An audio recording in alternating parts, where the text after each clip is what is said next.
Fortalecé tu sistema inmune con Biótica Pro. La línea de probióticos y prebióticos con una presentación adecuada para cada indicación. Biótica Pro.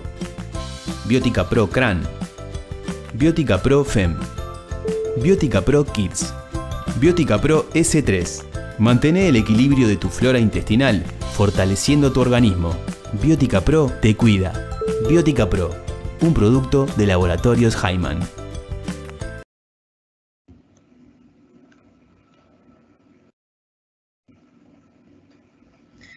Buenas noches, amigos.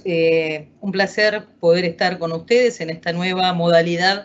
En realidad, aquellos que hemos dado alguna charla, no sé, resulta un poco extraño comunicarnos con ustedes a través de este medio, ¿verdad? Pero sentimos la presencia de ustedes y bueno, y vamos a dar lo mejor.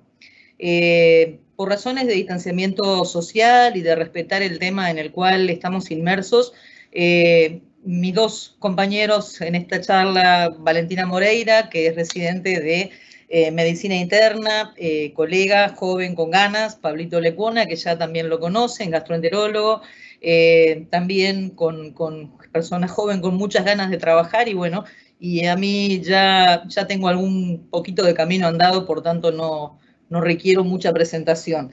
Les pedimos, sí, de que las preguntas las vayan por un tema de orden y de poder dar respuesta a todos, las vayan enviando paulatinamente a medida que transcurra la presentación. Solo las vamos a responder entre todos al final. Y nos toca hablar de un tema que en realidad, cuando analizábamos el formar la charla, decíamos, bueno, pero al fin y al cabo yo no sé si el título es el correcto, porque hablar de probióticos, si tienen alguna función en la era del COVID, la verdad que no sé si les vamos a poder responder. Pero de todas maneras creímos que era una buena oportunidad para hablar de un tema que obviamente nos preocupa a todos, que obviamente es un tema que preocupa a la humanidad y que jamás pensamos que íbamos a estar viviendo al día de hoy. Vamos a arrancar con esto. Vamos a ir repartiendo los tiempos con los colegas y vamos a intentar abordar el tema en su más amplia acepción. Ahí está. Muy bien. En primer lugar, debo decirles que cuando empezamos con esta charla, me gusta arrancarla con Mafalda y me gusta arrancarla con Quino. ¿Por qué? Porque en realidad con Mafalda, cuando ella nació prácticamente yo empezaba a conversar. Yo tenía mis 3 años y de hecho, en particular, este dicho de Mafalda, "Pare en el mundo que me quiero bajar", siempre fue una frase muy loca, pero muy bien puesta en su lugar, porque más de una vez hemos sentido que queríamos parar el mundo.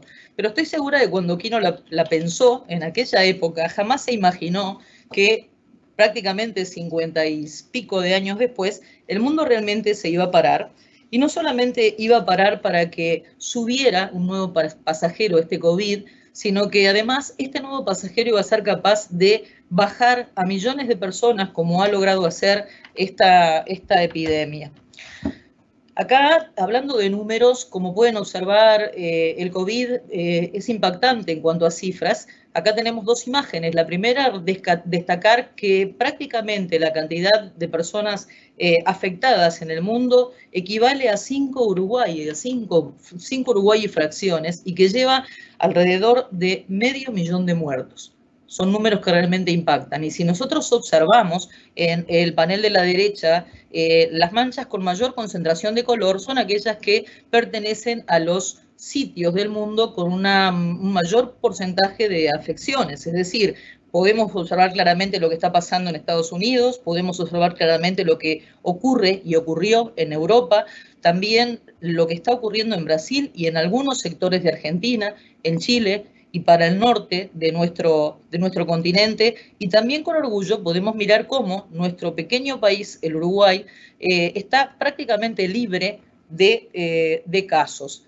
Y esto se traduce en las cifras que manejamos. Evidentemente que en los últimos días todos hemos estado un poco más preocupados porque el número de casos, cuando veníamos prácticamente en la gatera para decir Uruguay es un país libre de COVID, teníamos en aquel entonces 8 casos activos, luego de empezar a abrir una y otra compuerta de distintas áreas para poner o permitir que el país estuviera en marcha, empezaron a saltar focos y focos y focos.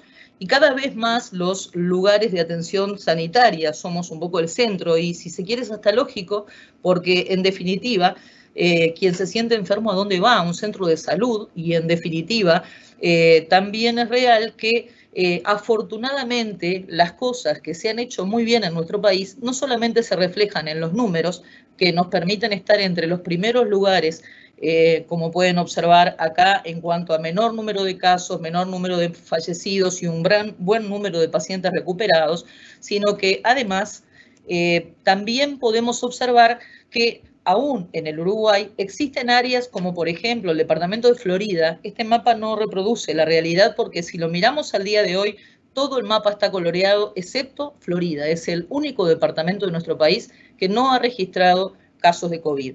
Y cada vez hay más, y no sé si cada vez hay más. El tema es que cada vez testeamos más, y en la medida que testeamos más aparecen más casos. Y en realidad, cuando uno mira la curva de lo que ha acontecido, podemos observar claramente que el Uruguay, desde el comienzo, ha tenido una curva al comienzo creciente, pero que luego ha tendido a la estabilización. Es decir, que el número o el porcentaje de pacientes afectados no muestra lo que los números parecieran decir. De todas maneras, más allá de estos números que resultan impactantes, sí debemos destacar que el COVID viene peleando y aún no ha logrado así meterse entre las pandemias más importantes en la historia de la humanidad. De acuerdo con lo que estamos viendo y de acuerdo con lo que la historia enseña, también podemos decir que hay un antes y un después en todas las epidemias. El después lo marcan generalmente las vacunas, que son las únicas capaces de ponerle un punto final a todas estas cosas. Y, por ejemplo, como hecho reciente, sabemos que el pasado 24 de junio la Organización Mundial de la Salud puso un punto final al ébola, afortunadamente, gracias al impacto de la vacunación. Y acá quiero detenerme un minuto en el último ítem, que es, en definitiva, el VIH, que poco hablamos de él, tiene una mortalidad de un 80%, y cuando uno mira números, vemos que este sí es una verdadera pandemia, que no debemos olvidarnos de él, de que existen desde el comienzo de la epidemia prácticamente casi 76 millones de personas que han estado infectadas, que tiene 32.700.000 personas fallecidas por enfermedades que están relacionadas con el SIDA desde que comenzó la epidemia, y que de todas estas personas, tan solo una cuarta parte ha podido acceder a los tratamientos que por otra parte tampoco son curativos. Entonces, cuando uno ve esto y lo compara con el COVID, se pregunta, ¿realmente estamos hablando de una pandemia? Y la verdad es que hay algo que nos lleva a impactarnos más y que nos diferencia de lo que ha mostrado la historia, y es la rapidez y la fluidez de la información. En el momento actual, los avances tecnológicos que nos permiten estar conectados ahora también nos han mostrado que desde que empezó la epidemia o la pandemia del COVID, al minuto estamos viendo la información de la cantidad de casos afectados en cada sector del mundo, cosa que antes, por razones más que obvias, no podíamos enterarnos. Entonces, uno se realiza varias preguntas en esto. ¿Qué es lo que ha cambiado para que los números y las epidemias reflejen estas realidades? Lo que ha cambiado es que cada día, si uno mira la historia de las epidemias y de las pandemias, cada día hay mayor cantidad de infecciones, pero cada día matan menos gente. ¿Por qué están dados estos cambios? Y bueno, porque por suerte todos estos factores infecciosos comparten en muchos casos las vías de transmisión, y por último, todos están muy relacionados con las medidas de barrera, y por tanto, las medidas de barrera que adoptamos para frenar una infección, por añadidura, también ayudan al resto. ¿Y por qué se difunden tanto los virus? ¿Por qué es tan rápido? Primero, por lo que decíamos, porque la información es mucho mayor. Pero en segundo lugar, probablemente hayan varios factores. Uno de ellos es que los virus, los agentes infecciosos, bacterias, el que sea, viajan, y viajan con la gente, viajan con los alimentos, viajan con los productos que importamos o los productos que exportamos. Pero además está relacionado con que también existe en este planeta una mayor densidad de población. Esto tiene que ver además con la longevidad. ¿Qué es lo curioso? Lo curioso es que estamos hablando de un agente infeccioso, pero si uno mira los números de mortalidad, sabemos que en el mundo el 90% de las personas que hoy fallecen no lo hacen por enfermedades transmisibles, se debe a enfermedades no transmisibles y trastornos metabólicos y trastornos cardiovasculares y el cáncer, todos ellos, como veremos a posteriori, muy relacionados con el tema de fondo que vamos a abordar. ¿Y por qué aumentan las enfermedades no transmisibles? Y bueno, precisamente porque la gente vive más y además, como lo vamos a ir viendo, también esto tiene que ver con que vivimos en un mundo cada vez más industrializado. Pero por último tenemos que tener presente que todos podemos enfermar y que debemos de estar preparados. Y si hay algo que el COVID ha dejado en evidencia es que el mundo entero no estaba preparado para esto. Debemos de ser responsables y debemos cuidarnos y cuidar a los más frágiles por los demás y por nosotros, o la inversa. La historia nos enseña que las mejores herramientas de combate que ha tenido el hombre ha sido la información, que es lo que pretendemos brindarle con humildad, la prevención y para ello conocer, entender y aplicar correctamente las medidas de barrera son el primer paso para poder mejorar. Ahora, ¿cuál es el nexo entre la microbiota y las infecciones? Pablito. Bueno, cuando hablo entre el nexo entre la microbiota y las infecciones, una de las cosas que me refiero es la respuesta inmune. Un sistema inmune disfuncionante es el responsable de la progresión de la enfermedad a través de una respuesta inflamatoria que es exagerada y controlada, y lo vamos a ver en las siguientes diapositivas. Esta diapositiva la vamos a repetir varias veces en la charla y me parece el eje central a nivel macro de entender cuando hablamos de disbiosis a qué nos referimos, que es el desequilibrio de nuestra microbiota. A grandes rasgos lo que sería el balance entre las bacterias malas y las bacterias buenas. ¿Qué es y quién es el responsable de esta interacción? La respuesta inmune de nuestro organismo es la respuesta para mantener la hemostasis frente a las agresiones, ya sea por agentes externos o por agentes internos. Y un gran responsable de todo esto es la microbiota.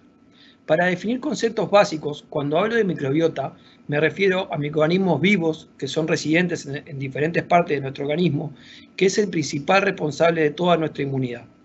Cosas que queremos dejar definido en cuanto a hablar de microbiota, que es diferente en cada individuo, que va a estar dado por factores modificadores, que es estable en el tiempo en las personas sanas o saludables, que es muy compleja, que tiene interacciones numerosas, bidireccionales, que modula el sistema inmune. Esto va a producir una serie de señales que la vamos a ir viendo, que lo que hace es modular hacia una respuesta inmune de carácter inflamatorio o antiinflamatorio. Entonces, ¿cuáles son estos factores determinantes de nuestra microbiota? Esta me parece que es una diapositiva muy importante para entender en dónde comienza todo esto. Esto comienza en el parto. Se ha visto que el nacimiento por parto natural tiene efectos muy importantes en el desarrollo del sistema inmune y en el desarrollo de nuestra microbiota. Se ha visto gran diferencia en cuanto a las personas que nacen por parto natural y las personas que nacen por cesárea, porque se crean diferentes ambientes, se exponen a diferentes factores inflamatorios, diferentes citoquinas, y a su vez los que nacen a través del parto natural están expuestos a una microbiota, ya sea vaginal o de fecal de la madre, que no lo están las personas que lo hacen por cesárea. Incluso hoy por hoy hay escuelas obstétricas que tienen como hábito a las personas que nacen por cesárea mojar un apósito de las secreciones de la madre a los bebés que nacen por cesárea para exponerlos a la microbiota de la madre. Otra de las cosas importantes es la lactancia. La leche materna es un factor importante en el desarrollo de la microbiota, ya que representa una fuente continua de microorganismos, y se ha visto diferencia entre la leche materna y la leche en polvo. La leche materna es la principal estimuladora de bifidobacterias del intestino, y se ha visto que gente que tiene más lactancia a través de leche en polvo aumenta otro tipo de flora como los enterococos y las enterotoxinas. En cuanto a la dieta, se ha visto diferencia entre dietas occidentales ricas en grasa, proteínas, azúcares, con respecto a una dieta tradicional de aldeas, agricultores, que se aproxima más a una dieta del origen del ser humano, y se ha visto que es una dieta de carácter inflamatorio cuando son dietas industrializadas, vinculadas a lo que es en el exceso de grasa y en el exceso de azúcares. Incluso hay estudios que comparan la microbiota de niños europeos con niños de la misma edad de poblaciones africanas que viven de manera tradicional y se ve una gran diferencia en cuanto a la composición de la microbiota. Y el gran componente en todo esto y lo que engloba es lo que es la industrialización, el concepto de lo que es la microbiota tradicional contra la microbiota industrial. Los avances industriales, con sus 3 elementos básicos, lo que es el uso de antibióticos indiscriminado, estas dietas procesadas, el saneamiento, el agua potable, el lavado de manos, si bien realmente eso ha traído beneficios en la humanidad, a la larga se ha ido viendo que esto tiene una gran influencia y una gran modificación en cuanto a la microbiota, que aparte nos va a determinar qué tipo de microbiota puede quedar en cada individuo a lo largo del tiempo. ¿Cuáles son las? Acá tenemos claramente esta diapositiva donde vemos específicamente qué tipo de agente predomina, ya sea por el parto, por la lactancia, y cómo se va modificando a través de los diversos tratamientos o factores ambientales a lo que lo vamos exponiendo. ¿Cuáles son las funciones de la microbiota? Para entender y dar paso después a la interacción con nuestro sistema inmune, tenemos 3 funciones básicas: funciones de nutrición y metabolismo, función de protección y una función trófica.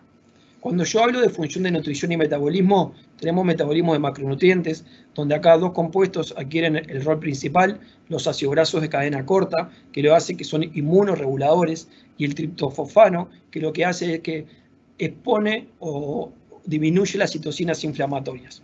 Tenemos absorción de minerales, aporte de vitaminas y micronutrientes que van a crear un ambiente favorable para nuestra microbiota. Dentro de las funciones de protección, como lo dijimos anteriormente, el sistema inmune intestinal alberga el 70% de las células inmunitarias del organismo, teniendo un efecto compitiendo directamente con los agentes, ya sea por los nutrientes o los sitios de unión, y secreta sustancias específicas, las bacteriolicinas, que atacan a esos agentes. Aumenta la producción de moco, estimula el desarrollo del sistema inmune en su respuesta adaptativa, y aparte tienen un potencial efecto en regular el sistema inmune. Cuando hablo de funciones tróficas, modula la proliferación y diferenciación de células epiteliales, modifica la estructura intestinal y la maduración de la mucosa y va tras el daño luego de una lesión de mucosa. Entonces, esquemáticamente podemos representar acá en este esquema las funciones básicas y principales de nuestra microbiota, que es lo que vamos a ir a medida que avanzamos en la charla, directamente tratando cada uno de estos puntos y entender cómo es que funciona esa interacción entre la microbiota y el sistema inmune. Cuando yo hablo cómo puede regular esta microbiota el sistema inmune, lo primero que tenemos que hacer es conceptos básicos de cómo es que funciona nuestro sistema inmune. Nuestro sistema inmune está formado por órganos primarios, que son los que generan las células del sistema inmune, formado por el timo y la médula ósea, y órganos secundarios, que alojan estas células capacitadas para interactuar con microorganismos, que son el vaso, los ganglios linfáticos y el tejido linfoide asociado a la mucosa. La respuesta inmune tiene 2 formas de actuar. Una respuesta innata, que es una respuesta más rápida, es menos específica, y una respuesta adaptativa, que es adquirida, más lenta, que es antígeno específico, que desarrolla memoria y lo que nos va a servir para la segunda infección. Esto es importante, el concepto de lo que es la microbiota comensal juega un rol fundamental en todo esto, porque a través del ambiente que la microbiota comensal crea, se va a generar un ambiente ya sea humoral y celular, que va a ser ambiente ya sea inflamatorio o antiinflamatorio. La línea de defensa de nuestro sistema inmune está dada por barreras físico-químicas directas, que son nuestra primera línea de defensa, dado por piel, por la conjuntiva, por células epiteliales. Todos estos liberan sustancias que atacan a los agentes, produciendo lo que son mocos o agentes bacteriostáticos directos. Y la microbiota comensal juega un rol importante en esto porque es una barrera biológica, por competencia del agente y por su citotoxicidad, secretando esta bacteriolicina que mencionamos anteriormente. Y tiene una ventaja que es su capacidad y su gran extensión. Y otra de las líneas de defensa principales del tejido del sistema inmune es el tejido linfoide asociado al intestino. El 90% del total que está a cargo de este sistema inmune está dado a nivel intestinal. Es un sistema muy especializado que se organiza en un sistema organizado que es el inductor de la respuesta inmune y un sistema efector que lo que hace es que formado por linfocitos dispersos intraepiteliales, y la interacción de esto lo que va a hacer es cómo es que actúa nuestro sistema inmune frente a la llegada de un agente. ¿tá? Eso es el concepto básico de cómo funciona nuestro sistema inmune, si bien a predominio intestinal. Todos los órganos presentan este tipo de respuesta y este tipo de epitelio, y es lo que vamos a ver a continuación. Entonces, Rosa, ¿cómo podemos llevar esto que explicamos entre la relación de nuestra microbiota intestinal y nuestro sistema inmune a nivel respiratorio? Bien, yo creo que la pregunta es si una enfermedad respiratoria puede explicarse por una disbiosis intestinal o tenemos que explicarla por una disbiosis respiratoria, porque por lo que tú venías diciendo, Pablo, las microbiotas no son solamente intestinal, cada sector tiene su propia microbiota. Y en realidad, para poder responder esta pregunta, debemos decir que ambas están involucradas en la enfermedad respiratoria. No solo en el COVID, sino en muchas otras. Y no es casual la relación que existe entre enfermedades digestivas y la microbiota, la disbiosis a nivel respiratorio, como tampoco es infrecuente que se asocien enfermedades respiratorias a patologías gastrointestinales, por ejemplo, la enfermedad inflamatoria intestinal o la enfermedad celíaca. Y todo esto tiene una explicación que es algo que se ha venido hablando en los últimos 3 años, previo al COVID, que es el eje intestino-pulmón. Si nosotros tenemos en cuenta que los mayores conocimientos de la microbiota han venido resurgiendo en los últimos años a través de la utilización de técnicas de amplificación y secuenciación genómica, fundamentalmente a través de sectores específicos, debemos de saber que no vamos a hablar de microbiota, sino de microbioma. La pequeña diferencia, pero gran diferencia que existe en los dos términos, está en que la microbiota son los microorganismos que habitan en cada sector, en tanto el microbioma es el conjunto de genes que se ve, que se observa en cada uno de estos lados. Y esto es muy importante porque si nosotros quisiéramos hablar de microbiota, sería muy poco lo que sabríamos, dado que debiéramos de poder cultivar los gérmenes que existen en cada área, y esto resulta prácticamente imposible. A nivel respiratorio, tan solo un 1% de la microbiota es cultivable y a nivel intestinal, tan solo el 10%. Entonces, nuestra ignorancia sería muy amplia. Por otra parte, cuando queremos comparar, digamos, el número de gérmenes y el área que abarca cada sector, podemos ver que existen muchas similitudes entre lo que es el tracto gastrointestinal y el tracto respiratorio y también la piel, y son órganos abiertos al medio externo. En cuanto al tracto gastrointestinal, si bien su superficie real no es tan extensa, cuando nosotros multiplicamos cada uno de los sectores inmunológicamente activos, podemos decir que tiene una extensión de 300 a 400 metros cuadrados.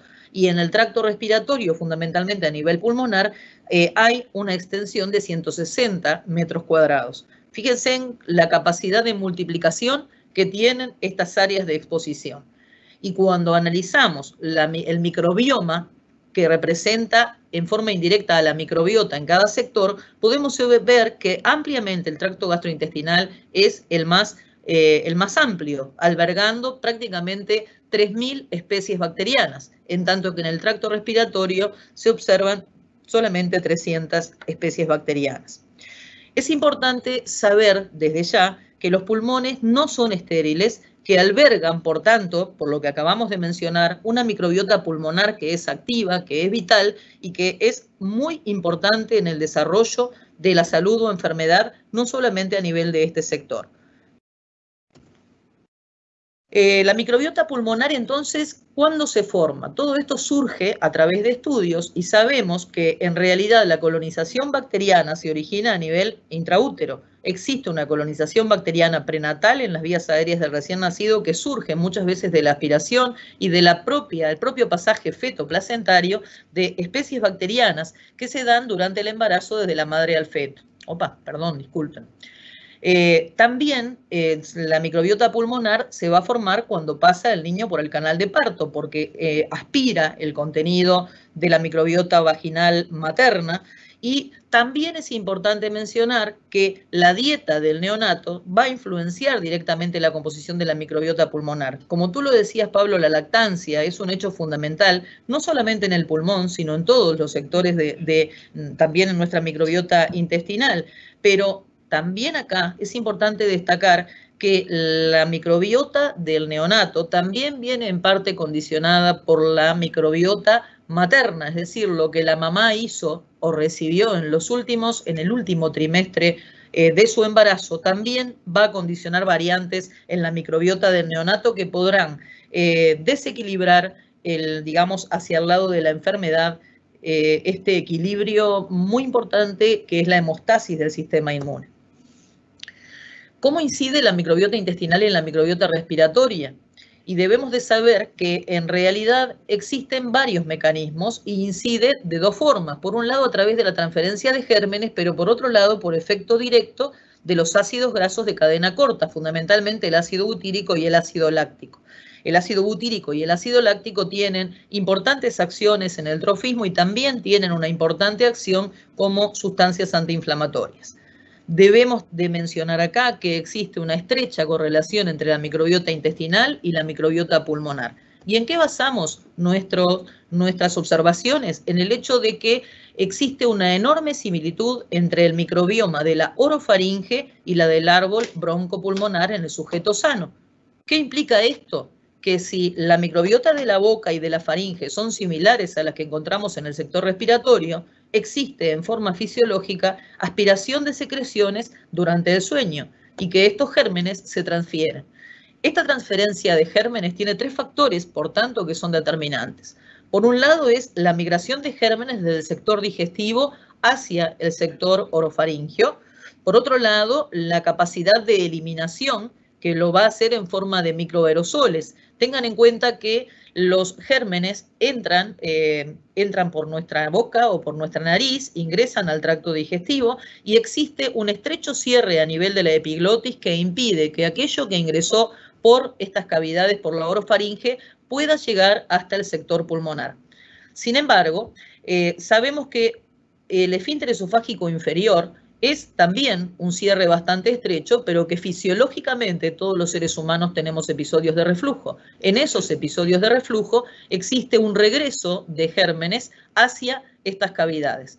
En el momento que nosotros respiramos, el solo hecho de respirar o de hablar lleva a que a lo largo del día estemos perdiendo 1 litro de saliva. ¿Pero este litro de saliva realmente se pierde? No, se aerosoliza. Y al aerosolizarse vuelve a entrar en el circuito porque nosotros mismos volvemos a respirar este aire o volvemos a ingerir estos gérmenes. Disculpen que se me va. Por tanto, lo que muchas veces nosotros catalogamos como un reflujo fisiológico, como esto que son gérmenes que ascienden desde el sector superior, no siempre implica que haya una patología de base. Por otra parte, obviamente que lo que va a quedar dentro de esta transferencia de gérmenes es un balance entre los gérmenes que logran crecer y logran pasar el estrés que se genera a nivel de este sector del tubo digestivo. Como mencionábamos recién, los ácidos grasos de cadena corta que son generados por esta microbiota son fundamentales y tienen una acción directa en la respuesta inmune, un potente efecto antiinflamatorio y son muy importantes también para mantener la biodiversidad bacteriana pulmonar. Esta biodiversidad bacteriana pulmonar es la responsable de tener un correcto equilibrio de la salud de enfermedad. ¿Cómo se altera el microbioma pulmonar? Bueno, hay factores que evidentemente estamos expuestos a diario, que es el humo contaminante, el humo de tabaco, los alergenos, y la microbiota pulmonar tiene una característica que es la capacidad de generar resistencia a estos agentes externos y tiene algo que es muy importante que es la resiliencia. ¿Qué es la resiliencia? Es la capacidad de adaptación de una microbiota. Esta microbiota se altera en forma permanente frente a la exposición mantenida, pero una vez que cesa el factor agresor o el factor contaminante, tiene la capacidad, por ese fenómeno de resiliencia, de volver a retomar sus funciones iniciales. Cuando la microbiota permanece alterada en forma permanente, es lo que generamos, lo que nosotros le llamamos una disbiosis respiratoria y está en la base de sus patologías. ¿Qué otros factores lo alteran, además de lo que respiramos? El uso de fármacos entre los cuales se destacan el ácido acetilsalicílico, los antiinflamatorios y obviamente los antibióticos. ¿Qué tienen en común todos estos agentes? Que van a generar una disbiosis respiratoria. Y en este slide quiero detenerme solo un segundo, porque en el sector de la derecha ustedes pueden observar las enfermedades respiratorias que son producidas pura y exclusivamente por el uso de estos agentes. Fíjense, a la cabeza va el ácido acetilsalicílico con un 80% de enfermedad respiratoria exacerbada por AINES, así se le llama, EREA. En el segundo lugar tenemos al ibuprofeno. Luego, con menores porcentajes, el ketorolaco y obviamente el naproxeno. Lo importante a destacar es que todos estos agentes generan una disbiosis. Esta disbiosis es la que genera esta enfermedad respiratoria y que en un estudio realizado por Módena en América Latina se pudo observar que en aquellos pacientes con enfermedad respiratoria caracterizada muchas veces únicamente por tos crónica, esa tos que muchas veces otorrinos y gastros asumimos que está vinculada con reflujos patológicos, tiene como denominador común el haber consumido antiinflamatorios no esteroideos o aspirina en cualquiera de estos casos. O sea que prácticamente el 57,8% de estas enfermedades respiratorias de tos crónica que no son por reflujo están relacionadas con disbiosis respiratorias generadas por fármacos. Ahora bien, un poco para redondear, ¿qué tienen en común el intestino con el aparato respiratorio? Que ambas son mucosas con un mismo origen embriogénico, que son órganos que tienen una estructura y una función muy similar. El sistema linfático asociado a mucosas que observamos en el GALT a nivel respiratorio es el VALT, por el epitelio bronquioalveolar. Ambos juegan importantes roles en la inmunidad innata y adaptativa. Y tenemos que saber que los estímulos generalmente surgen a partir de la mucosa intestinal, que es el sensor primario de los antígenos extraños para allí generar la respuesta de salud o la respuesta inflamatoria. Por tanto, debiéramos de hablar de un sistema inmune mucosal que como un gran órgano con una comunicación bidireccional. Un gran órgano porque en definitiva uno y otro tienen comunicaciones a través de diferentes sustancias generadas por las bacterias, generadas por su propia microbiota, que van a favorecer el proceso inflamatorio o el proceso antiinflamatorio. Como pueden observar, a los efectos de redondear un poco lo que acabamos de decir, en el caso de la alergia a ácaros, para que lo entiendan y para redondearlo, se exponen los ácaros a nuestra vía respiratoria, al sector superior, ingresan y tanto a nivel del tejido linfático asociado al nivel bronquioalveolar como a nivel del aparato digestivo, las respuestas que pueden observarse claramente en este sector son las mismas. Hay un incremento de la permeabilidad con una reducción de las uniones a nivel intercelular, hay una reducción en la capa de moco, hay un aumento de las citoquinas proinflamatorias y de hecho hay una disbiosis y en ambos casos se van a traducir, por un lado a nivel respiratorio, en el asma, en la alergia y también en el EPOC y también en la fibrosis pulmonar. Y si esto se da con una mayor respuesta a nivel del tubo digestivo, tiene mucho que ver con la patología funcional, el síndrome de intestino irritable y también con las enfermedades inflamatorias intestinales. Y es importante destacar que entre esto y esto existe un 40% de universo compartido. Las enfermedades inflamatorias intestinales asocian, no con poca frecuencia, patología respiratoria. Ahora, venimos hablando de las infecciones virales. No me voy a detener en esto, va a quedar grabado para quienes lo quieran ver de todas maneras. Y lo que quiero preguntarte, Valentina, es ¿cómo hacemos para traer acá al COVID?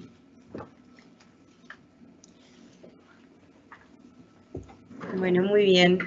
La enfermedad de COVID-19 es una enfermedad muy reciente de la que sabemos poco, pero bueno, estamos intentando conocer un poco más cada vez esta historia para ver a qué nos lleva.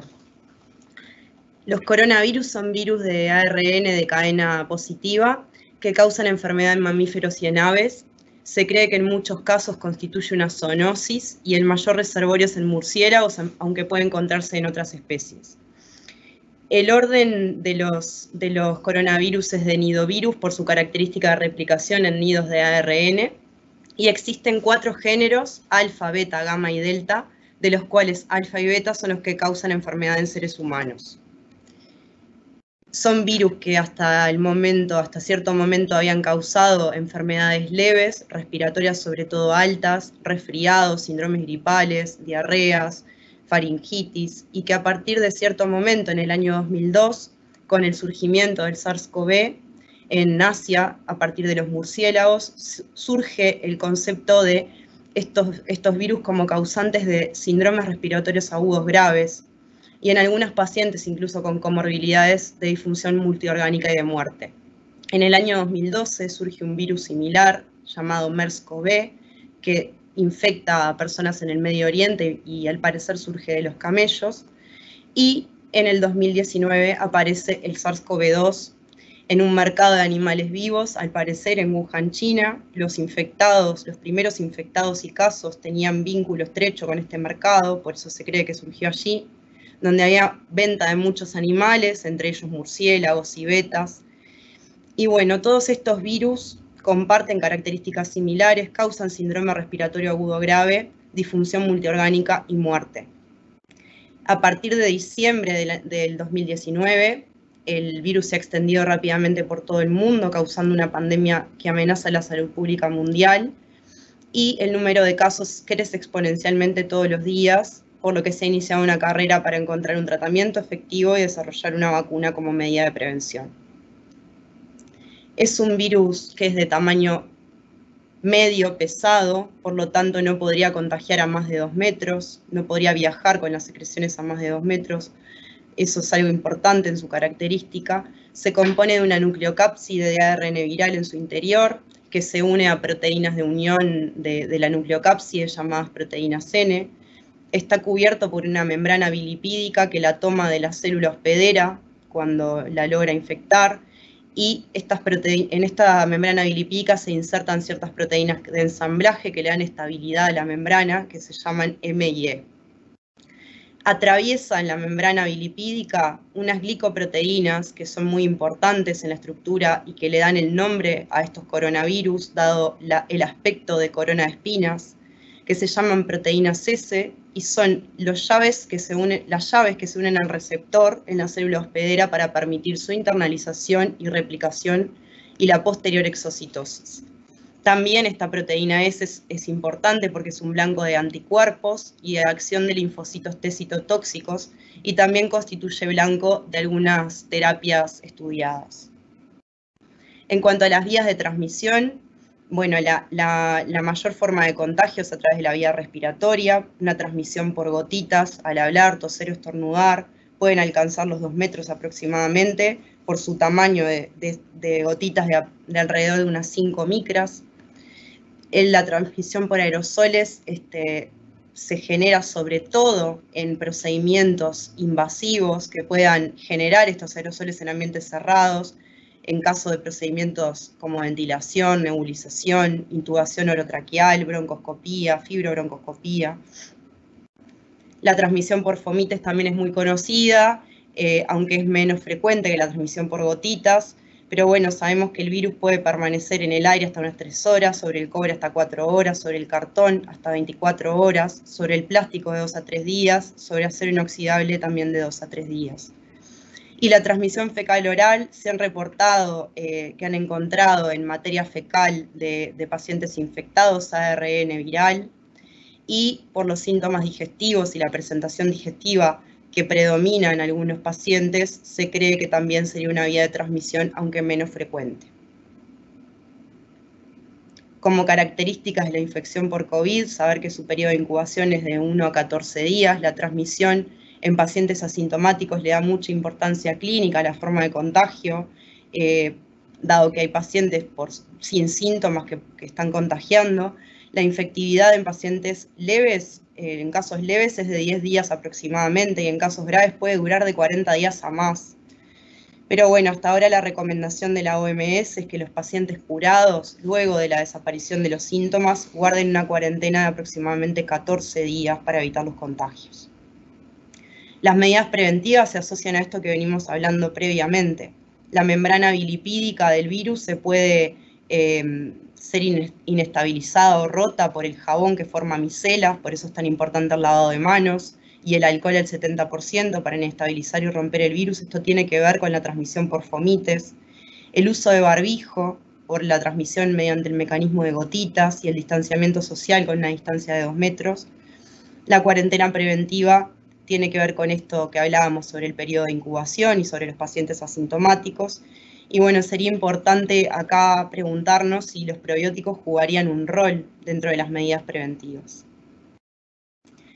Del ciclo viral, como hablábamos previamente, el virus llega, sobre todo se cree que a través de la vía respiratoria alta, ingresa al organismo y se une a través de los receptores ECA2, que son receptores que tienen que ver con el sistema renina-angiotensina-aldosterona.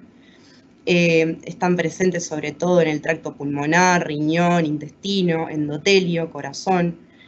Y estos receptores, que se encuentran sobre todo presentes en los neumocitos tipo 2 a nivel alveolar, generan la entrada de este virus a la célula hospedera. Este receptor tiene funciones dentro de las cuales se encuentran la vasodilatación, la antifibrosis, tiene un poder antiinflamatorio, favorecedor de la natriuresis, reductor de la presión arterial. Sería un factor protector en pacientes hipertensos, en arteriosclerosis y en el remodelamiento cardíaco y pulmonar. Esto tiene que ver con la fisiopatología que causa esta enfermedad, en la que se cree que el virus, al unirse al ECA2, lo internaliza la célula, perdiendo su función. Entonces contribuiría a generar daño, anulando lo que serían los efectos de esta enzima. También necesita de otras enzimas para su unión. Algunas se expresan más en los fumadores, en los asmáticos, en los EPOC, lo que le da importancia a esos grupos de riesgo en la infección por este virus. Al ingresar a la célula, llega a su citoplasma donde se replica y allí la ARN polimerasa sintetiza las distintas proteínas, las proteínas de ensamblaje del virus y las proteínas que no son estructurales y que lo ayudan al virus a evadir el sistema inmune del hospedero. Luego de que se produce la replicación, se produce la liberación, donde se lleva parte de la membrana del hospedero, esa membrana bilipídica, y se libera generando una apoptosis o muerte celular. Cuando todo esto se produce a nivel alveolar, que es una de las cosas que nos preguntamos por qué el COVID da síntomas sobre todo respiratorios bajos a nivel alveolar, son los síntomas, porque los neumocitos tipo 2 son los que más expresan este tipo de receptor y no se expresaría tanto en la vía aérea superior. Entonces, al producirse esto, los alvéolos se comienza a generar esa destrucción de neumocitos tipo 2, generándose inflamación, formación de exudados, y de esta manera estas unidades se ventilarían menos, generando hipoxemia. En algunas situaciones que están favorecidas por la comorbilidad del huésped, la respuesta inflamatoria es exagerada, generando un síndrome de distrés respiratorio, un edema pulmonar y eventualmente daño multiorgánico. Existen dos tipos de insuficiencia respiratoria en la fisiopatología, la tipo 1 por caída del cociente BQ, en donde se generan estos exudados alveolares y hay unidades que son mal ventiladas, pero también hay otro tipo de insuficiencia respiratoria que es la tipo 2, que se genera por fenómenos de microtrombosis y que tienen que ver con esta tormenta inflamatoria que se genera en algunos pacientes, sobre todo con comórbidos, ¿no? La disfunción endotelial, que también en el endotelio se encuentran este tipo de receptores ECA2, que se produce por la acción directa del virus y por las citoquinas, genera los fenómenos de daño multiorgánico, de toque del sistema nervioso central, riñón y fenómenos vasculíticos, que explican la gravedad que puede llegar a tener este cuadro. En cuanto a los mecanismos de evasión del sistema inmune, tenemos estas proteínas no estructurales virales que se codificaban en la célula, que generan escapes de la inmunidad innata a través de la unión a importinas, evadiendo lo que sería la acción de los interferones de tipo 1, alfa y beta, generando que no llegue una respuesta del núcleo en la transcripción a la respuesta antiviral. También habría una destrucción de macrófagos y linfocitos T y un desbalance entre linfocitos TH1, que como sabemos son los que se encargan de la respuesta contra los virus, y en relación aumentarían los TH2, que son los que se encargan de liberar citoquinas proinflamatorias, como la interleuquina 6 y la interleuquina 10, favoreciendo esta tormenta inmune. Las mutaciones de la proteína S, que ocurren constantemente también, generarían que los anticuerpos que se producen sean inestables y no puedan tener una acción correcta en la erradicación del virus. En cuanto a la fisiopatología, también describir un poco la respuesta descontrolada en el COVID grave. Esta tormenta de citoquinas es muy importante. Los macrófagos estimulan la llegada de linfocitos y NK, que también perpetúan lo que sería el ciclo de inflamación. Mencionar nada más como algo importante la linfohistiocytosis hemofagocítica, en donde esta patología se caracteriza por una hipercitoquinemia, ¿tá? En donde se puede parecer a la sepsis, pero se genera una respuesta inflamatoria tan exagerada en donde los macrófagos hiperactivan y fagocitan células de la sangre, generando fenómenos característicos de anemia, linfopenia y elevación de la ferritina. Bueno, de las manifestaciones clínicas rápidamente, ya sabemos que los síntomas respiratorios son los predominantes, sobre todo los respiratorios altos son raros en estos pacientes. Por lo general se manifiesta como un cuadro de neumonía aguda, dado por fiebre y tos seca. Los síntomas neurológicos, que pueden ser por daño viral directo a través de viremia o a través de la entrada del virus a través del bulbo olfatorio, dado que tiene un alto neurotropismo, pueden generar desde anosmia, cefalea, encefalitis, fiebre y confusión mental, convulsiones. Las manifestaciones digestivas podrían ser tanto por viremia o por puerta de entrada, dando lugar a un cuadro de gastroenteritis aguda, diarrea, náuseas, vómitos, dolor abdominal, que últimamente se ha estudiado que cada vez es más frecuente esta forma de presentación. Y sobre todo es un cuadro que se da por síntomas del intestino delgado, dado que allí es donde se encuentra la mayor cantidad de receptores secados. Los síntomas renales son dados por alteración a nivel de los túbulos renales, que es donde se presentan estos receptores, dando distintas formas como hematuria, proteinuria, injuria renal aguda, oliguria, anuria, síndrome urémico, una injuria renal aguda grave, y estos pacientes que ya tienen toque renal siempre tienen una alta mortalidad. Los síntomas cardiovasculares varían desde los pacientes comórbidos que pueden descompensar una cardiopatía previa hasta la injuria miocárdica producida por daño viral directo o por la tormenta de citoquinas, generando un aumento de troponinas que en realidad se diferencia de la cardiopatía isquémica en que este aumento de troponinas se sostiene en el tiempo y no genera una curva, ¿está? Y en cuanto a la descompensación, bueno, siempre estar atentos a que la troponina que curva, ahí ya llevará otro tratamiento, el tratamiento correspondiente de la cardiopatía isquémica. En cuanto a los síntomas hematológicos, bueno, podemos tener desde anemia hasta fenómenos vasculíticos. Dermatológicos también se han observado distintos tipos de lesiones. Ninguna patognomónica de la infección por COVID. Tenemos, en cuanto a la paraclínica, tampoco hay un estudio que sea patognomónico. La paraclínica está dirigida a identificar sobre todo factores de mal pronóstico. Tenemos la leuco y linfopenia, el aumento de la TGO-TGP, las troponinas aumentadas, los dedímeros, la ferritina, el aumento de la LDH, el aumento de la creatininemia, de los triglicéridos. La dosificación de interleuquina 6 también sería importante para determinar un mal pronóstico, y el aumento de los parámetros inflamatorios. En el examen de orina, las alteraciones que mencionábamos previamente. En la imagen es característico un infiltrado en vidrio deslustrado, sobre todo a nivel de bases y periferia bilateral.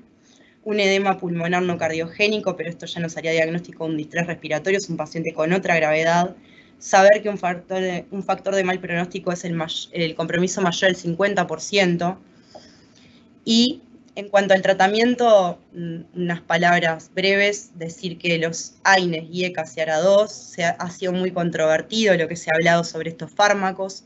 Se cree que todos ellos aumentarían la expresión de los ECA2 en el hospedero, generando un aumento del riesgo de que estas personas se infectaran, pero también se ha visto que su suspensión podría descompensar una cardiopatía o una enfermedad previa de base, generando mayor daño. Por lo tanto, no se recomienda suspenderlos y de hecho se cree que podrían tener un factor protector. El uso de glucocorticoides es lo mismo, si son por una patología previa y no la van a descompensar, no suspenderlos, y en el caso de iniciarlos de nuevo, no se recomiendan estos pacientes. Acá tenemos para finalizar algo importante en cuanto a los estadios de esta enfermedad. El estadio 1 comienza con la fase de respuesta viral, el estadio 2 es donde comienza la fase de respuesta inflamatoria. Todas se caracterizan por síntomas diferentes y las terapias potenciales que podemos utilizar, que se están probando y estudiando, son distintas terapias con antivirales, el remdesivir, la cloroquina, la hidroxicloroquina, las terapias transfusionales con plasma de convalecientes, la inmunosupresión reducida, los inhibidores de la interleuquina 6, pero todo esto todavía sigue en etapa de ensayos clínicos. Ahora sí, va a pasar a hablar Rosa para ver qué relación tiene esto con la microbiota. Muy bien. Bueno, en realidad todo lo que hemos venido conversando lo que muestra es una estrecha interrelación entre los diferentes sectores y esa interrelación surge de la complicidad de síntomas o de la combinación de síntomas de un área y del otro que se alternan y que en algunos de los casos hasta tienen valor en el pronóstico. En definitiva, todo esto se resume a decir que intentando traer a la microbiota que la disbiosis es la responsable de la salud o del estado de enfermedad. Y si hablamos de disbiosis, hablamos de predominio de aquellas bacterias que tienen un efecto proinflamatorio. Si uno quisiera explicar actualmente el concepto de enfermedad, podríamos ser tan simples como decir que todas las enfermedades pasan por un estado inflamatorio y que ese estado inflamatorio en todos los casos es consecuencia de una alteración de la microbiota con una cascada, por decirlo de algún modo, una cascada de citoquinas inflamatorias. Entonces, si hablamos de microbiota y hablamos de disbiosis, uno se preguntaría si se puede modular. Y en realidad, también quiero destacar que hablar de microbiota es sinónimo de hablar de sistema inmune y que también hemos dicho a lo largo de este rato de que la microbiota es la responsable del desarrollo y la maduración del sistema inmune, pero este sistema inmune, a través de los mediadores químicos, es el responsable de la composición y de las funciones. Y la disbiosis, lo que hablábamos, el concepto simplista, es decir que la disbiosis y su relación con la microbiota, y cuanto más industrializada sea, peor, son un factor de riesgo de enfermar. Pero no solamente hablamos del COVID, hablamos de la enfermedad inflamatoria intestinal, hablamos de los desórdenes nutricionales, y ahí tenemos toda la gama, la obesidad, la diabetes, la enfermedad dislipémica, hablamos de las enfermedades funcionales del intestino, hablamos de la alergia, del cáncer, de las condiciones mentales y neurológicas, en particular aquellos trastornos del espectro autista. Hablamos de las complicaciones de las enfermedades hepáticas y de la propia enfermedad hepática. Sabemos el rol que juega la disbiosis en la generación de la esteatosis hepática a través de precisamente los desórdenes nutricionales, pero también sabido es que en las complicaciones más graves o más habituales, como son la peritonitis bacteriana espontánea y la encefalopatía hepática, las disbiosis juegan un rol muy importante. Y obviamente que hablar de disbiosis también implica hablar de diarrea recurrente por Clostridium, secundario al uso de antibióticos. ¿Cómo actúa la disbiosis sobre el COVID? Por dos vías. Estas dos vías tienen un blanco común, que es la barrera mucosa, y de alguna manera una de las vías nos lleva a que exista un aumento de la permeabilidad intestinal que favorece el pasaje de gérmenes desde la luz intestinal hacia el torrente circulatorio. Eso genera infección, genera sepsis, y por otro lado tenemos que también existe no solamente una alteración funcional con un aumento de la permeabilidad, sino que también existe una alteración de la integridad de la barrera mucosa. Esta alteración de la integridad es la que va a generar la traslocación de gérmenes, que es una de las vías que utilizan estos agentes infecciosos para poder sortear el estrés que le generan las sales biliares, lo que genera el ácido clorhídrico a nivel gástrico, sortean estas barreras naturales a través de la traslocación, son volcadas directamente a la circulación, desde allí viajan hasta el pulmón a través de la circulación, tanto general como también de la circulación linfática. Y en definitiva, ambas vías son responsables de la enfermedad. ¿Y por qué existe relación entre el disbiosis y COVID? Perdónenme, que me fui muy lejos. Creo que estamos yéndonos, estoy yendo hacia adelante y no hacia... Disculpen, ¿eh? No, ¿para qué lado voy? ¿Para acá? No, para el otro. ¿Para el otro lado? Sí. Fui al diablo. Disculpen, sepan disculpar. En realidad, el tema es, ¿por qué hablamos de esta relación? Porque existen síntomas aparte de los tradicionales, síntomas digestivos. Y sabemos que el COVID es una enfermedad esencialmente respiratoria, pero los síntomas gastrointestinales han ido increyendo desde el momento en que surgió la epidemia de COVID. La pregunta es si realmente han aumentado los síntomas o si es que estamos prestando una mayor atención a la existencia de los mismos. Pero cuando uno lee la literatura al comienzo de la pandemia, los porcentajes de síntomas digestivos andaban alrededor del 2 al 20% y actualmente podemos llevarlo hasta la mitad de los pacientes. Y es importante saber que muchas veces estos síntomas digestivos preceden a la instalación de los síntomas respiratorios. También sabemos que existe en los pacientes con COVID una disfunción hepática que se traduce por alteraciones enzimáticas y se traduce muchas veces por un patrón colestásico. La pregunta es, si estamos hablando de una sepsis, es normal que exista una afectación a nivel del hígado, pero la respuesta está en que el patrón del hígado en sepsis es un patrón predominantemente colestático, en tanto que en aquellos casos en los cuales el hígado se ve afectado en forma directa por el COVID, existen enzimas transaminasas realmente elevadas y este hecho es tan importante que llega a tener un valor pronóstico. ¿Y por qué decimos todo esto? Y bueno, sabemos que existe ARN del COV2 en las heces de los pacientes. Y hoy Valentina mencionaba que en realidad una recomendación de la Organización Mundial de la Salud es mantener la cuarentena aún luego de que sabemos que ha existido una curación del paciente respiratorio. Y el motivo, quizás uno de los motivos, esté en el hecho de que el ARN de del COV2 permanece en las heces hasta 11 o 12 días después de la remisión de la sintomatología. Entonces, frente a todo esto, uno se hace varias preguntas. En primer lugar, al hallar tantas similitudes entre el tejido linfático asociado al intestino y el tejido linfático asociado al tejido broncoalveolar, uno se pregunta si el COV2 no se trata definitivamente de una inmunopatología asociada, y probablemente la respuesta sea afirmativa. Lo segundo es si la existencia del ARN fecal positivo nos permite hablar de una transmisión fecal oral del COV2. La tercera pregunta que vamos a intentar responder es si la presencia de este ARN fecal tiene implicancias terapéuticas. Y por último, volveremos sobre el valor pronóstico de la participación digestiva. Algunas de las respuestas que podemos dar es, el hecho de encontrar el ARN fecal positivo en realidad no nos permite afirmar que exista una transmisión fecal oral. ¿Y por qué no? Porque como lo mencionaba Valentina, en realidad para que el virus pueda entrar en la célula y generar la infección, no se requiere únicamente de la presencia de ARN, se requiere de más de una proteína, la AC2 y la proteína de la serin transmembrana, la TMPRSS2 que tenemos acá, y ambas dos son necesarias para poder generar toda la cascada de enfermedad.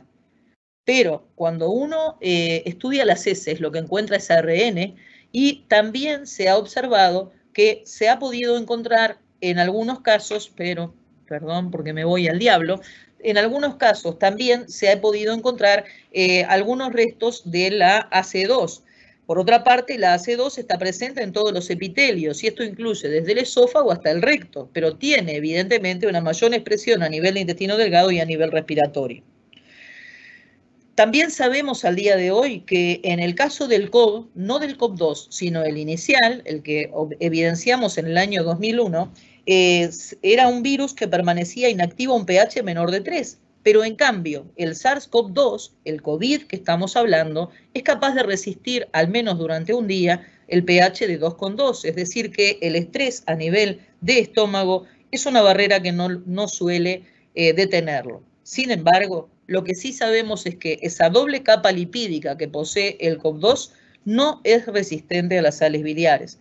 Por tanto, de algún modo, estos últimos dos conceptos que hemos mencionado, el pH ácido y las sales biliares, explican por qué el virus ha tenido que encontrar mecanismos de translocación que le permitan evitar estas dos barreras que son totalmente naturales. ¿Tiene implicancias terapéuticas el tener ARN fecal? Y bueno, y la respuesta es que sí. ¿Y por qué? Porque estamos en un momento en el cual la manipulación de la microbiota nos ha llevado a encontrar la respuesta terapéutica a algunas enfermedades en el trasplante fecal. Entonces, la pregunta es si el ARN fecal es positivo, con una transmisión fecal oral que es incierta y que sabemos que ese ARN perdura más días, 11 días al menos después de cesada la infección, sería aconsejable, y es lo que están intentando hacer en todos los centros de trasplante de microbiota, que el paciente que va a donar sus heces para el trasplante fecal sea estudiado para descartar el COVID-2. Por tanto, tiene implicancias terapéuticas. ¿La participación digestiva tiene valor pronóstico? Hemos dicho que la diarrea precede a los síntomas respiratorios. Hemos dicho que los síntomas digestivos se asocian con mayor frecuencia al daño hepático. Y también hemos mencionado que la mayor elevación de las enzimas TGO y TGP, el pronóstico de estos pacientes empeora. Por otra parte, si uno analiza epidemiológicamente lo que ha ocurrido en los pacientes con COVID, podemos observar que la mortalidad del COVID, como ya todos sabemos, es mayor en los pacientes mayores de 60 años. Fíjense que las cifras van de 3,6 hasta los 70, 8% a los 80 y mayores de 80 prácticamente un 15%. Entonces, de esto se deduce que existe mayor riesgo en pacientes añosos con comorbilidades. Existe también una mayor mortalidad en las personas institucionalizadas que aquellas que viven en sus casas y la diferencia es estadísticamente significativa. Se mueren más los ancianos institucionalizados, un 5%, que aquellos que viven en sus hogares. Y obviamente que también la gravedad y mortalidad del COVID varía en función de que la comunidad sea una comunidad cerrada. Ahora, ¿esto a qué se debe? ¿Por qué es peor en añosos con comorbilidades? Es muy simple. El hombre envejece y la microbiota también envejece. Este es el concepto de inmunosenescencia que hemos venido manejando en los últimos años. A medida que pasan los años, disminuye la biodiversidad de la microbiota, disminuye fundamentalmente el capital de lactobacilos y bifidobacterias, y estos lo que hacen en su ausencia es favorecer las respuestas proinflamatorias. ¿Qué implica la inmunosenescencia? Implica el deterioro del sistema inmune. Esto es la pérdida de la capacidad de respuesta inmune, no solamente en la inmediata, sino también en la adaptativa. ¿Y esto por qué? Porque en realidad no hay timocitos, el timo también envejece. Entonces, el organismo deja de reconocer a los agentes externos y patógenos, a los nuevos, pero también pierde la capacidad de respuesta a los agentes patógenos ya conocidos. Es decir, que esa memoria que el organismo mantuvo a lo largo de la vida también se va perdiendo con el concepto de inmunosenescencia. Y esto en gran parte es el responsable de el protagonista de toda esta historia, que es la cascada inflamatoria, el predominio de las interleuquinas 6, 10 y del factor de crecimiento alfa, y del detrimento de las interleuquinas proinflamatorias como la 8 y la 10. ¿Por qué es peor en personas añosas institucionalizadas que en su casa? Y bueno, y la respuesta acá también está en la inmunosenescencia. ¿Y qué tiene que ver la inmunosenescencia con la casa o la casa de salud? La dieta. Y en realidad, en aquellos pacientes que se encuentran en su casa, existe una gran oferta de vegetales y la variabilidad de la dieta es fundamental para poder mantener la biodiversidad bacteriana. En tanto, las dietas monótonas que se ofrecen habitualmente en los residenciales, con poco contenido en fibras y en vegetales y en granos, son responsables del envejecimiento prematuro. Pero hay otro factor, que es que también, por ser comunidades cerradas, existe un mayor consumo de antibióticos porque existe una mayor difusión de las enfermedades infecciosas y evidentemente uno de los factores generadores de disbiosis es el consumo antibiótico. Se ha visto en estudios realizados por Daneman y colaboradores que en realidad en los pacientes que se encuentran institucionalizados con COVID, alrededor del 70% han recibido antibióticos. Esto genera una mayor disbiosis, una mayor susceptibilidad a infecciones, un mayor porcentaje de diarrea asociada a antibióticos y a Clostridium y una mayor prevalencia del síndrome agudo respiratorio severo. Por último, ¿por qué es mayor la mortalidad en las comunidades cerradas? Una vez más, la inmunosenescencia. Y además, porque hay otros factores, que es la circulación viral que se vuelve sostenida, no hay limpieza, no se llega a depurar el ambiente, porque existe un mayor tiempo de exposición. Y acá el concepto del tiempo de exposición es importante, porque sabemos que si nosotros nos exponemos al virus hasta 15 minutos, no tenemos un riesgo mayor, pero debemos de evitar, y por eso, entre las medidas que están dispuestas como preventivas de no hacer reuniones en estas épocas, ¿verdad? Y por último, también se ha visto que la mortalidad en las comunidades cerradas es cercana al 99%.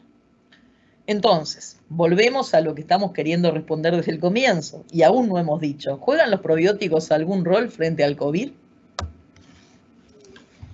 Bueno, excelente, Rosa. Si será complejo esto, que hemos hablado del sistema inmune, de microbiota, del eje intestino-pulmón, del COVID-19 y la relación del COVID con la microbiota para llegar a nuestra vedette, que son los probióticos. Vamos a comenzar con las definiciones. ¿Qué es probiótico? ¿A qué me refiero? Son los microorganismos vivos que, administrados en cantidades adecuadas, le confieren un beneficio de salud en el huésped. Los prebióticos son el ingrediente fermentado que alimenta esta microbiota y genera cambios específicos en la composición y en la actividad, generando también un beneficio para el huésped. Y lo simbiótico es la mezcla de los probióticos más los prebióticos.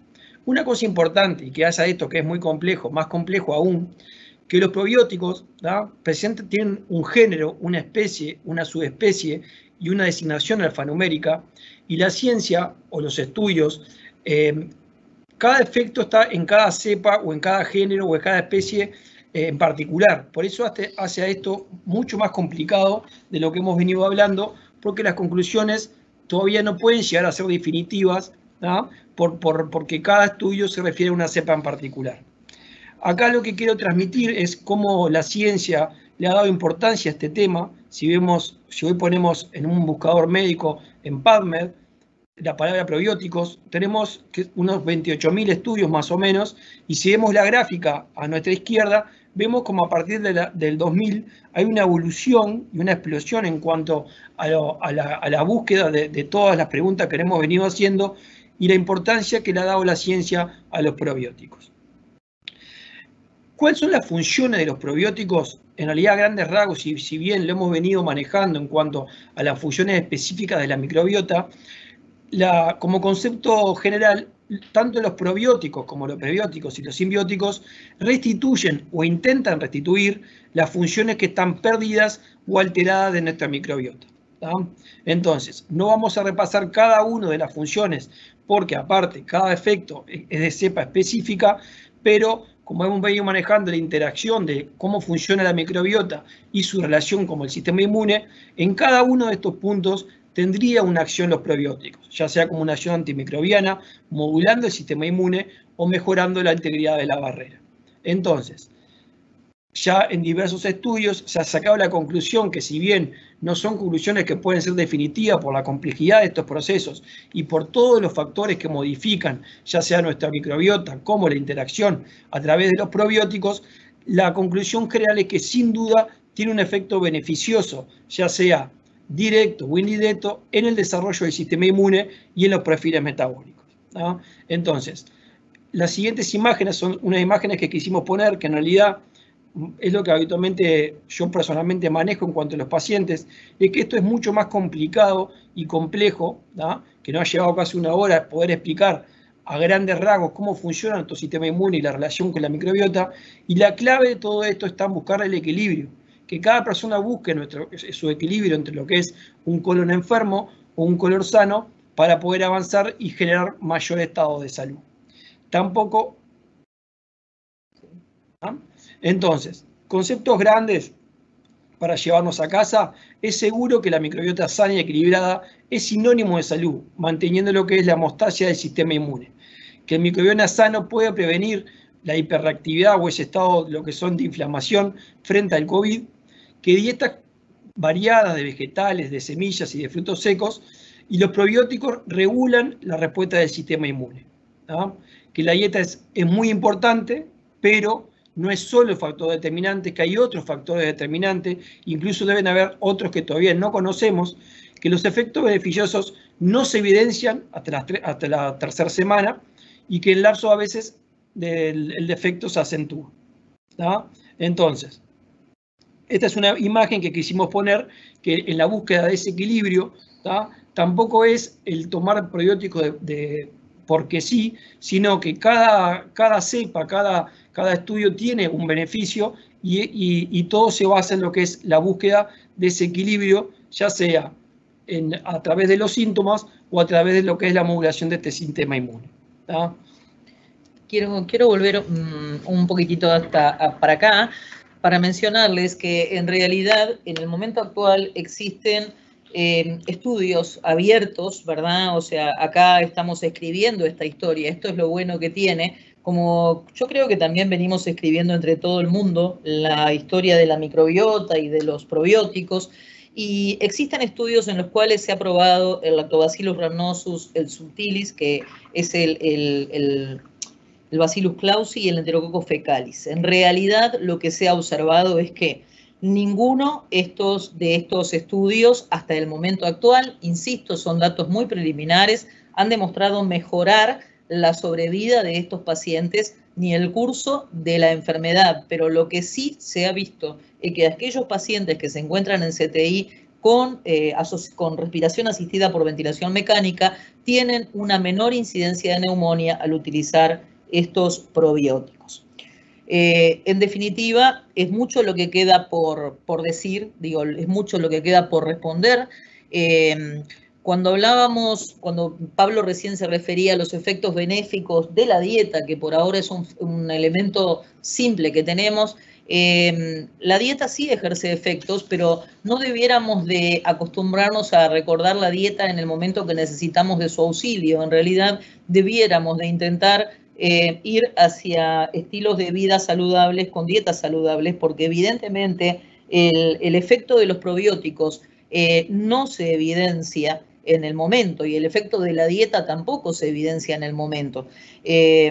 Estamos acostumbrados a utilizar las dietas, por ejemplo, en el caso de las dietas libres de FODMAP, por ejemplo, en el tratamiento de las patologías funcionales, en el síndrome de intestino irritable.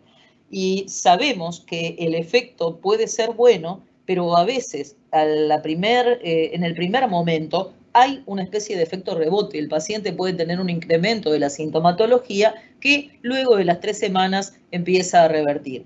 Como concepto general y de todo esto que hemos venido conversando, claramente hemos mencionado un par de veces en la charla la importancia que tienen los lactobacilos, la importancia que tienen las bifidobacterias, y de hecho no debemos olvidar que no todo lo que es probióticos, prebióticos y simbióticos pasa totalmente por la industria farmacéutica. También debemos recordar de que existen alimentos fermentados que también pueden, en este caso, ser de utilidad.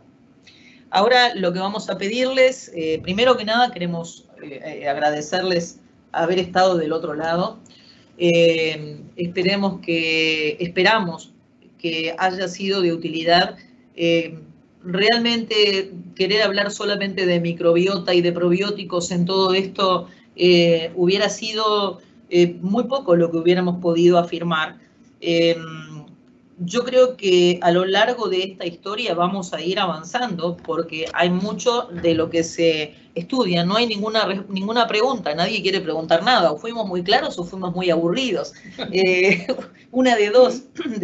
De todas maneras, digo, agradecerles a ustedes la paciencia que han tenido, esperamos que haya servido. Queremos agradecerle también al laboratorio Megalabs que nos dio la posibilidad de estar acá y en particular nuestro agradecimiento a Santiago, a Nicolás y bueno, y muchas gracias, simplemente. Si quieren hacer una pregunta, la pueden escribir, que a nosotros nos sale y la vamos comentando. Mientras tanto, aprovecho también para el agradecimiento. Sobre todo quiero recalcar una cosa, que en realidad la profesionalidad con la que se ha encarado el tema en cuanto nos propusieron el hacer esta charla, en cuanto que nos dieron que nosotros armamos la charla libremente, que no nos pusieron ninguna condición y cosas que está bueno recalcarla, de otra manera igual no lo habíamos aceptado, pero está bueno recalcarla que en realidad estuvimos abiertos y hablar de lo que nosotros consideramos, o sea, ya específicamente de los probióticos, ¿tá? O de alguna cepa en particular, así que mucho agradecimiento a lo que es el laboratorio. Acá tenemos una pregunta, alguno se animó. Si en diabetes el uso de pre o probióticos mejora el control glicémico. ¿Rosa? Sí, la respuesta es que sí. En realidad, la modulación de la microbiota en los desórdenes metabólicos, todos ellos, la diabetes entre otros, es un factor que favorece el control glicémico. En cuanto a cuáles usar, que puede ser la siguiente pregunta, la respuesta es que hay diversos estudios en marcha con esto. Entre los que más se han utilizado son los multicepa, entre ellos está el Rhamnosus también, digo, resultados buenos en definitiva. La otra pregunta es, según lo expresado en la primera charla, ¿sería correcto administrar probióticos en la tos crónica que no responda a otros tratamientos, por ejemplo, antialérgicos, IBP y prokinéticos? Bueno, en realidad ahí lo que debo decir es que el primer concepto en esto y que es importante es que los gastroenterólogos habitualmente tenemos ahí un poco de disyuntiva con nuestros amigos, colegas otorrinos, porque habitualmente por laringoscopía el diagnóstico de reflujo es muy fácil y muy simple y en realidad los gastroenterólogos sabemos que no debemos de aceptar este método para poder realizar el diagnóstico. En realidad, yo creo que no podremos afirmar que se deben de utilizar probióticos para el tratamiento de la tos crónica. El concepto es que, primero que nada, tengo que ver si hay fármacos que puedan producir esa enfermedad respiratoria, como lo mencionamos hoy. Esa enfermedad respiratoria está relacionada con disbiosis. En la disbiosis nosotros podemos modular, pero no puedo dar una respuesta contundente. Bueno, con respecto a la primera pregunta, una cosa importante que se vio en los estudios es que los bebés que nacen a nivel de un parto por cesárea, se ha visto en la evolución en el tiempo que tiene un riesgo más aumentado de presentar diabetes tipo 1 por un mecanismo también inmunológico. Bueno, no hay más preguntas, así que bueno, por un tema también de horario que se nos fue un poquito más largo de lo pensado, dejamos por acá y de vuelta agradecerles la paciencia y el tiempo de algo tan engorroso, tan complejo, que bueno, que sin embargo quedan muchas dudas y muchas preguntas por resolver. Así que bueno, un saludo para todos los que están del otro lado. Una cosa más que quiero mencionarles al final, que como ustedes saben existe la Sociedad Iberoamericana de Microbiota, Prebióticos y Prebióticos, SIAMPIP es la sigla. Si lo buscan por Google es muy fácil, se pueden inscribir, la inscripción es gratuita y de hecho es una buena fuente para disponibilidad de material referido a la microbiota, a los probióticos.